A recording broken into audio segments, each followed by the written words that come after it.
안녕하세요. 인생 고수의 김수현입니다. 드라마 같은 삶의 무대에서 당당하게 자신만의 소중한 가치를 지켜내는 사람들이 있는데요. 그분들의 삶과 철학, 인생 이야기를 듣는 시간, 인생 고수.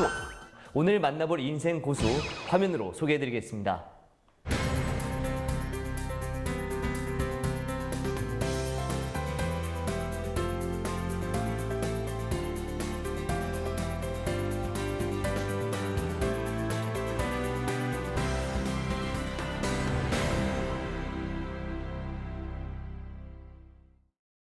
시나리오 작가 지상학 선생님과 많은 이야기 나눠보도록 하겠습니다. 선생님 안녕하세요. 네, 안녕하십니까. 지금 드라마 그리고 시나리오 작가로 활동을 하고 계시잖아요. 네. 굉장히 오랜 시간 동안 활동하셨는데 대표적인 작품 몇 가지 좀 말씀해 주실 수 있으실까요? 대표작이라니까 좀 쑥스러운데 영화는 이제 장여목, 학생부군 신이 하여튼 한 60여 편 정도 영상화된 것만 영화는 안 되는 것도 많잖아요. 그쵸. 시나리오만 쓰고. 드라마는 뭐 그 왕초 또 뭐 은하수라 시나리오라고 이제 SBS 첫 주말 연속곡 그냥 수십 편이라고 해둘게요.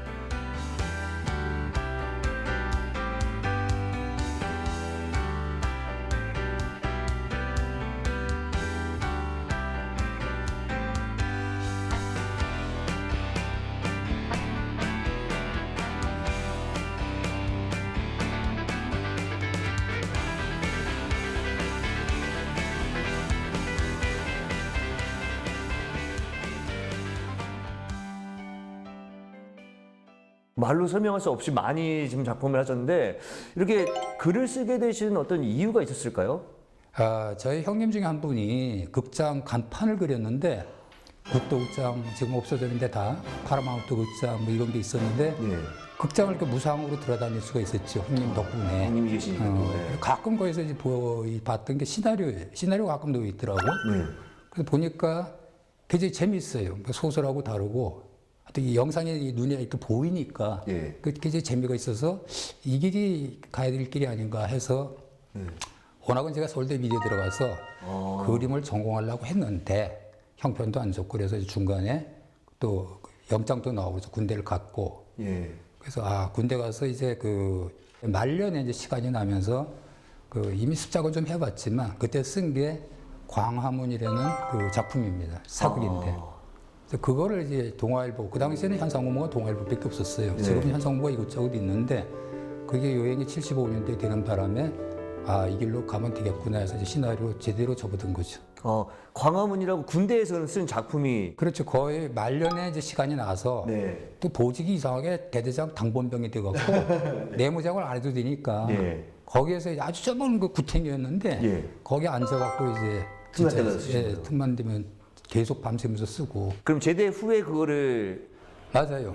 그 제가 그 제대하고 나서 그 집에 와서 좀 이제 수정도 했겠지. 그 다음 해에 바로 됐으니까. 그래서 신춘문예에 당선이 된 거예요. 그게 굉장히 당선되기 어려운 곳이잖아요. 모든 문학도들의 꿈이 신춘문예였거든. 신춘문예 병 걸리는 뭐 신춘문예 병이라는 것도 있을 정도였으니까. 거기 당선되면 굉장히 앞으로 좀 이렇게 좀 잘 나가, 소위 말하는 유명해지는 그 길로 가는 거 아닌가요? 그런 줄 알았죠. 근데 그러고도 이제 끌탕을 한 게 한 2, 3년 엄청 고생하게 되죠. 왜냐면 프로로서 그 몸을 담근다는 게 쉽진 않죠. 그러면 정식으로 시나리오 작가로 이제 활동을 시작한 거는 언제라고 보시면 될까요? 아까 그 제가 광화문 얘기했는데 그때 심사위원이 뭐 아시는 분은 다 아시지만 진짜 전설적인 감독 유현목 감독이 심사를 했거든. 김정옥 교수라는 분하고 김정옥 교수님 아직도 살아계신데 그 양반이 이제 심사를 했기 때문에 좀 눈여겨 보시고 근데 유프로덕션이라고 지금은 그런 걸 하는지 모르겠는데 문화영화라는 걸 많이 만들었어요. 옛날 극장에서 왜 문화영화 틀어주고 그랬잖아요. 뭐 교통안전, 불조심 이런 것도 아주 유치한 거 그런 거 내지는 이제 각 기업의 무슨 홍보 영화라든가 이런 걸 하셨기 때문에. 저를 이제 데리고 가서 픽업을 해서 그래서 문화영화부터 이제 출발을 했고 거기에 이제 갑자기 그 마징거가 일본에서 어마어마하게 한국에 수입이 되면서 애들이 난리가 나는 바람에 김청기 감독하고 유 감독하고 마음이 맞아서 우리도 저런 거 하나 만들어 보자 해서 시작한 게 로봇 태권브예요. 로봇 태권브 시나리오를 쓰신 거예요? 물론 그 전에 이제 뭐 그 제가 사극으로 데뷔를 했기 때문에 네. 유현복 감독님하고 세종대왕이라는 아주 큰 프로젝트를 하려고 했는데 그건 나중에 딴 사람이 하게 됐고 예. 그 유 감독님이 볼 때에 그 애니메이션이라면 젊은 쪽에서 써야 되거든. 그때 제가 제일 젊었으니까 그랬는지 하여간 저를 좋게 보신 거죠. 그래서 네. 그 애니메이션의 형식도 잘 몰랐는데 하여튼 연구해 가면서 그 여러 가지 이제 그 SF 책도 보고 그래서 만들어낸 게 김창규 감독하고 의논해 가면서 만들어낸 게 로봇 태권브이죠.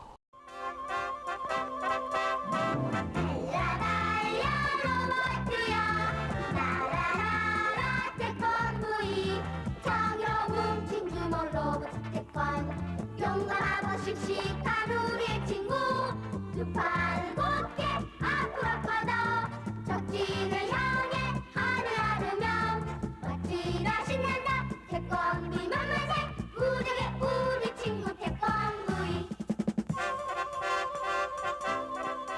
그 인기가 어마어마했잖아요. 정말 저도 엄청 좋아했고.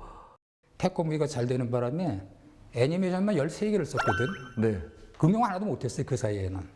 그러니까 그 동료들이나 이런 사람들이 볼 때는 괜히 이렇게 비아냥거리더라고. 망가 뭐 이러고 망가 작가 이렇게. 근데 그게 이상하게 지금은 제일 대표작이 되버렸거든. 진짜 상상도 못한 일이 된 거죠. 네. 그 로버트 태권브이 시나리오는 어떻게 작업을 하신 거예요?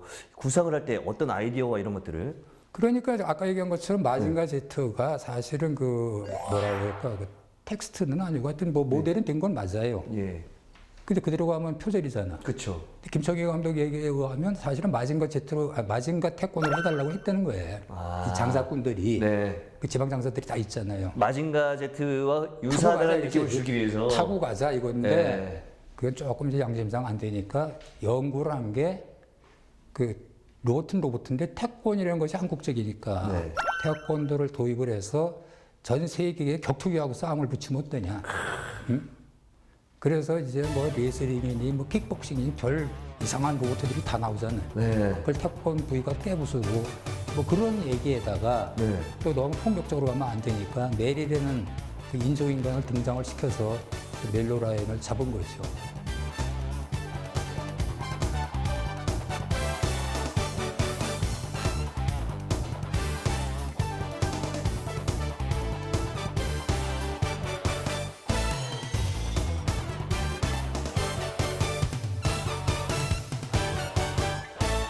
좀 궁금한 게 정말 많은 작품을 쓰셨는데 그 중에 특히 좀 애정이 가거나 아 이건 정말 기억에 남는다는 작품도 있을까요?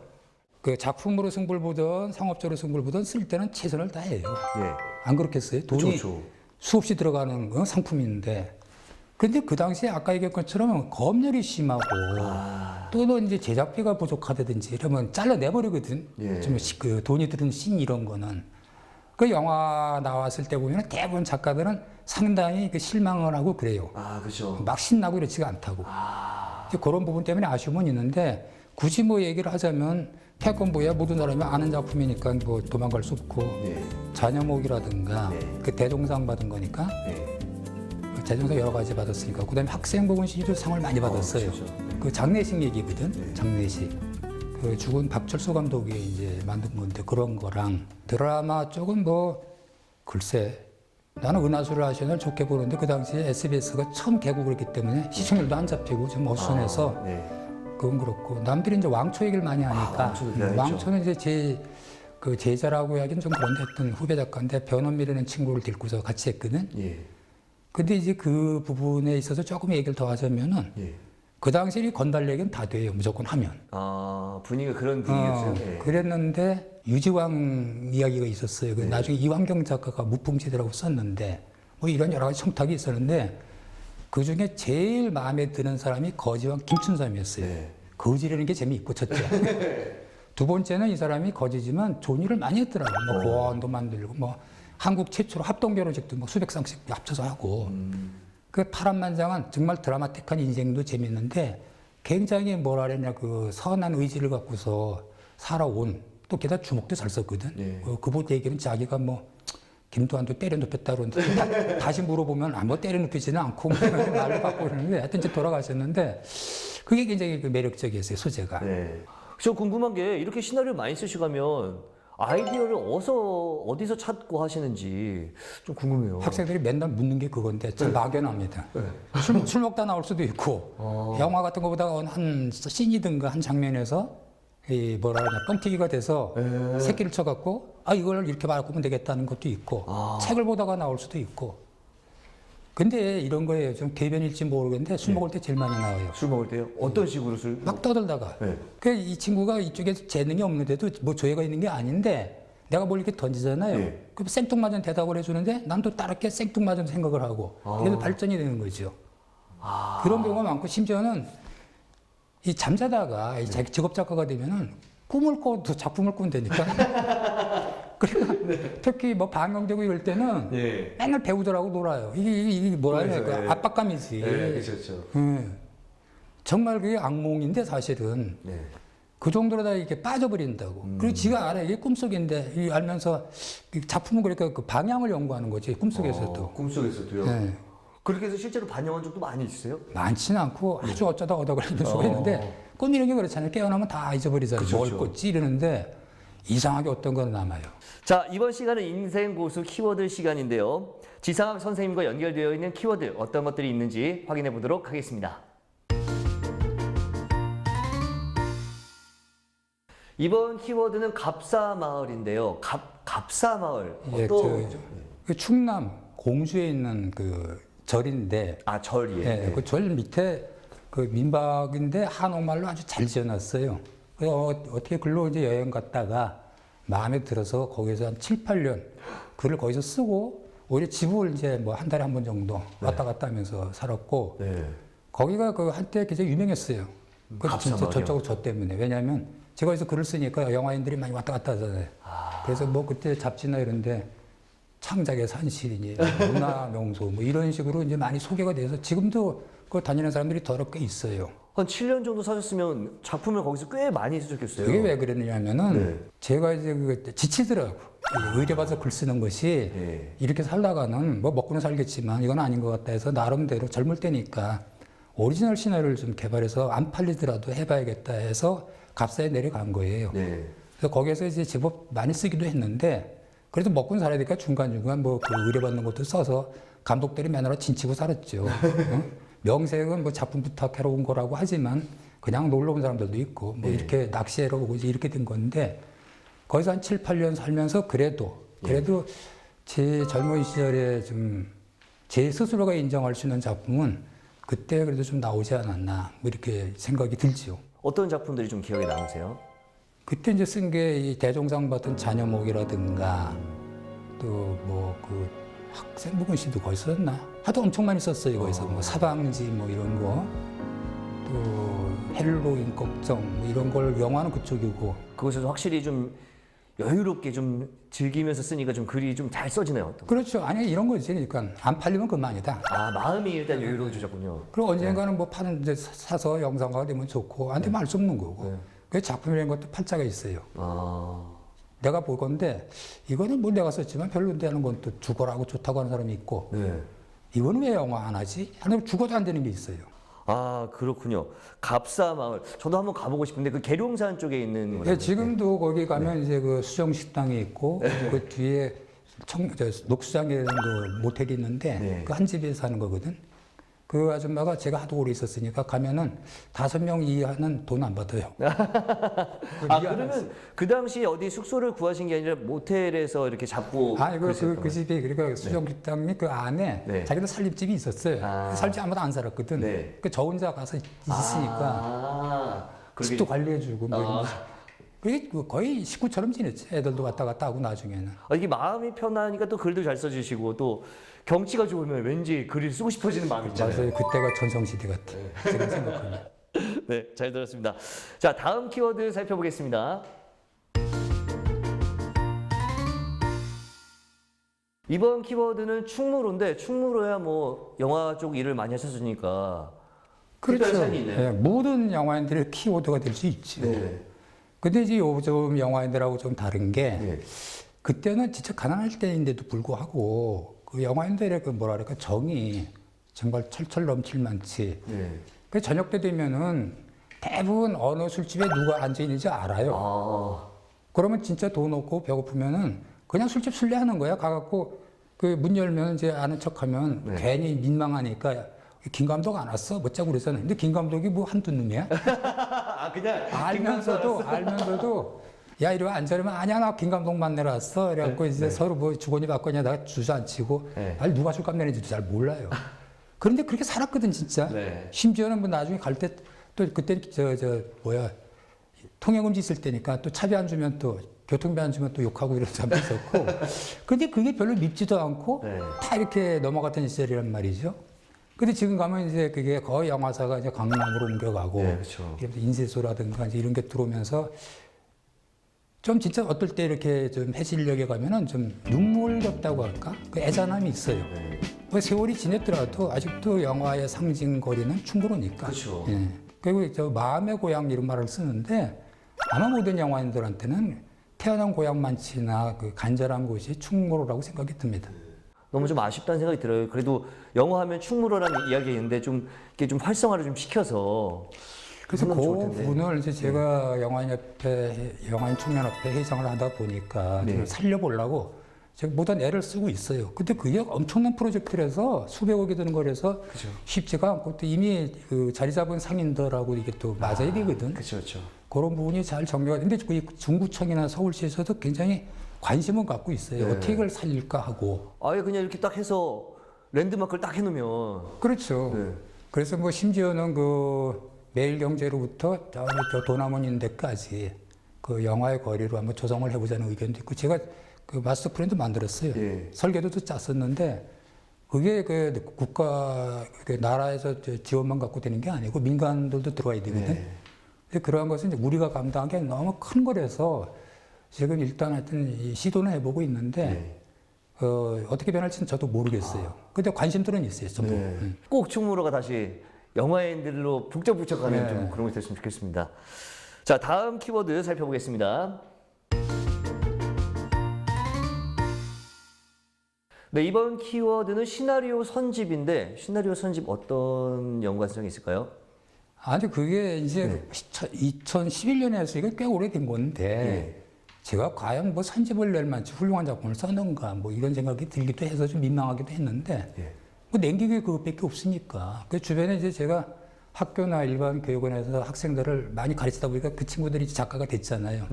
그 사람들이 또 추동을 해서 하나 내세요 이제 이래갖고 시나리오 선지, 애니메이션 선지, 특집극만 모아서 이제 3권짜리를 냈죠. 그래서 그 좀 옛날 문체라든가 이런 걸 보면 지금도 저 젊은 친구들이 보면 좀 마음에 안 들거나 좀 웃을 수도 있는데 하나의 기념으로 낸 거예요. 근데 하필 그때 그 한국 예술평론가 협회라고 있어요. 네. 거기서 어떻게 그걸 보고 그 해에 올해의 예술가상에서 문학 부분을 줬어요. 영화가 아니고. 네. 그 의미가 있습니다. 시나리오가 문학이냐 아니냐 많이들 이제 논점을 하잖아요. 그렇죠. 근데 다행히 거기에서 뭐 몇 사람이 시나리오도 문학이 맞다. 또 한번 의미가 있지 않느냐. 시나리오를 이렇게 좀 시나리오 작가들이 했던 그 위상이라는 게 좀 네. 뭐랄까 좀 낫다고 해야 되나? 그 이렇게 말하잖아요. 영화는 감독의 예술. 그렇죠. 그 실제로 또 감독이 다 주도를 하고 텔레비전은 뭐 아마 작가가 더 이렇게 파워가 있는지 모르겠는데 그런 데 대한 그 아쉬움이랄까 열패감 같은 게 이 시나리오 작가들이 있어요, 진짜로. 응? 그러다 보니까 이제 좀 격려의 차원에서 아마 주지 않았나 싶습니다. 네, 인생고수 키워드를 통해서 선생님에 대해서 또 색다른 부분, 재밌는 부분을 잘 들을 수 있었습니다.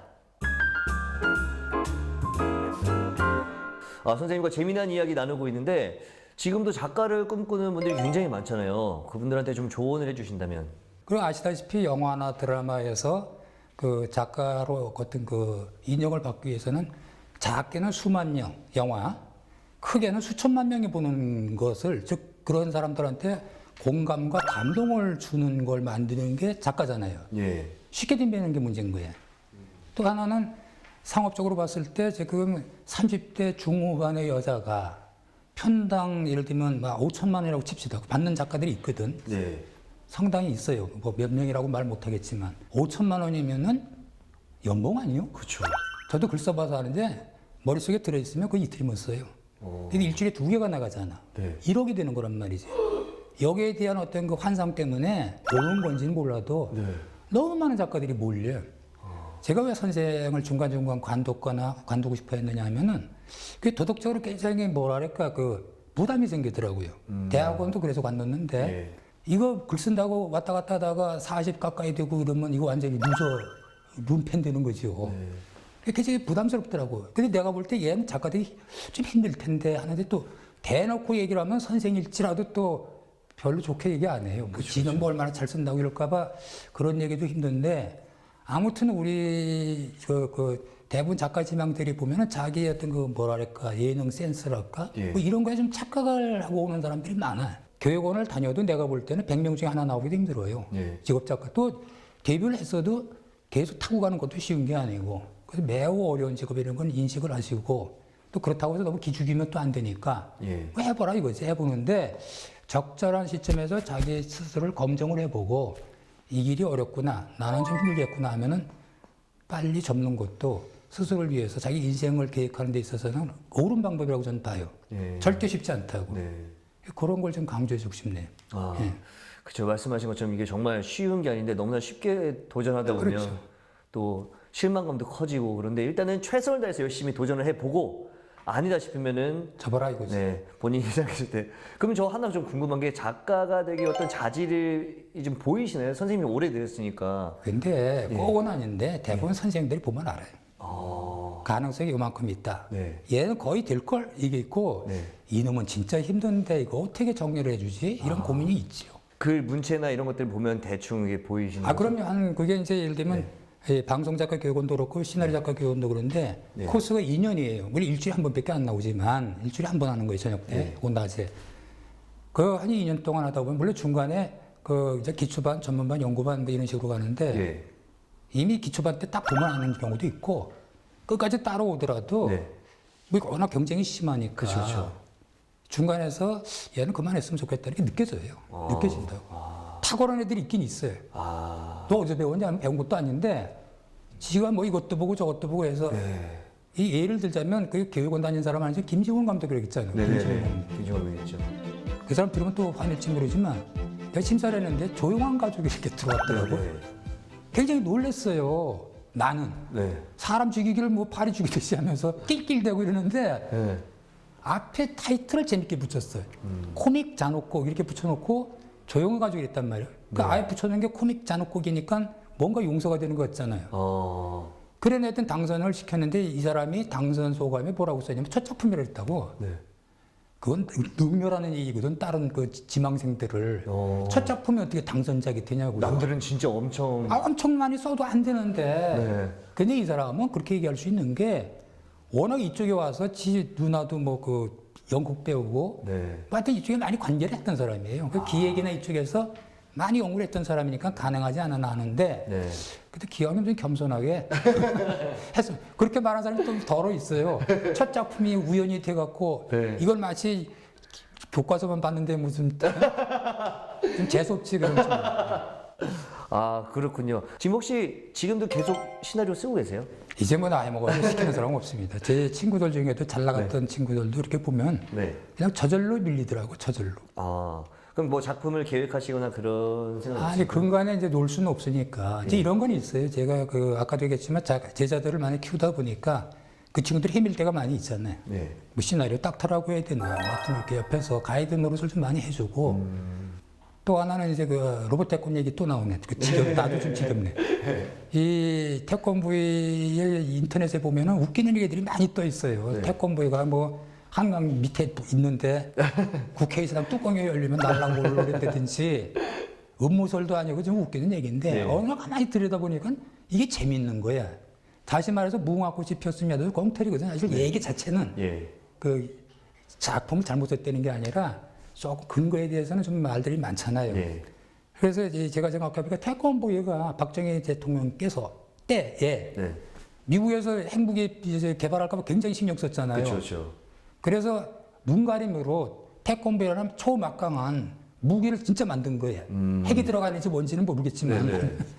그래서 감춰놨는데 이게 이제 어떻게 해갖고 감추기 위해서 희화시키기 위해서 로봇 태권브이라는 영화를 만들어라. 뭐 이래갖고서 하여튼 만들었고 실제는 태권브이가 그 국회의사당 밑에 있고 그 작가가 막 쫓기고 김청기도 막 암살 음모에 몰리는 좀 만화 같은 이야기인데 되게 내가 얘기했더니 재밌어 하더라고요. 재밌는데요. 내 제자 중에 그 웹소설을 한대나 이제 막 시작했어요. 네. 그 친구가 듣더니 재밌다고 네. 제가 초고 대충 썼고 그것도 쓰는 사람이 따로 있어야 된다네요. 이 웹소설은 네. 옛날 그 문체나 이렇게 장황하면 안 된다는 거예요. 그래 네 마음대로 해라 했더니 각색을 해서 올렸대요. 아 진짜요? 네. 나중에 이제 한번 봐야지. 다른 계획도 있으냐? 앞으로 뭐 계획이 세우신 게 있으시다면? 계획이 아니고 어떻게 하다 보니까 제가 영화인 청년협회 회장을 맡았는데 예. 제가 대단해서 맡은 것 같지는 않고 제 평소에 워낙 또 이렇게 술도 좀 좋아하는 데다가 주변에 그 불쌍한 영화인들 제 친구들 얘기하는 거 얘기 막 하는 겁니다. 술을 제가 많이 사줬거든요. 예. 그러니까 뭐 어떻게 이 추동을 해서 이렇게 된 모양인데 살 머리 아파요. 이게 감독협회, 배우협회, 뭐 시나리오협회, 기술협회, 조명, 음악 뭐 여러 가지 8개 협회가 있는데 예. 머리는 아픈데 일단 맡았으니까 이 영화인들 복지가 진짜 시급하거든. 예. 맨날 그것 때문에 제가 부딪히고 싸우고 뭔가 좀 일궈내 보려고 애쓰고 있고 그 지금 영화인들한테 이제 주택복지라고 해서 그 LH 공사에서 예. 내놓은 이 빈집들이 있어요. 그걸 주거복지연대라는 곳에서 관리를 하는데 그쪽하고 매칭을 해서 지금 집을 좀 나눠주고 있는 사업도 오. 하고 그 대단한 사업입니다. 그럼요. 그 집 없는 사람한테는 네. 그 20년 거의 무상이거든. 2년 계속 연장해가면서. 네. 그래서 그쪽에 이제 신경을 써서 노년은 평생 지 혼자 잘 살았으니까 그 주변에 있던 동료들이나 좀 힘든 영화인들을 위해서 네. 진짜 봉사 좀 해보려고 그러죠. 예. 말씀하신 것처럼 앞으로 영화인 발전에 좀 많은 공헌하셔서 영화 발전이 더 좋아지고 앞서 말씀하셨던 충무로도 영화인의 도시가 다시 될 수 있는 그런 일들이 일어났으면 좋겠습니다. 오늘 이렇게 나와주셔서 또 재밌는 얘기 해주셔서 감사합니다. 감사합니다. 인생 이야기를 통해 삶의 지혜를 더하는 인생 고수. 저희는 다음 시간에 또 다른 인생 고수의 이야기를 가지고 돌아오겠습니다. 인생 고수!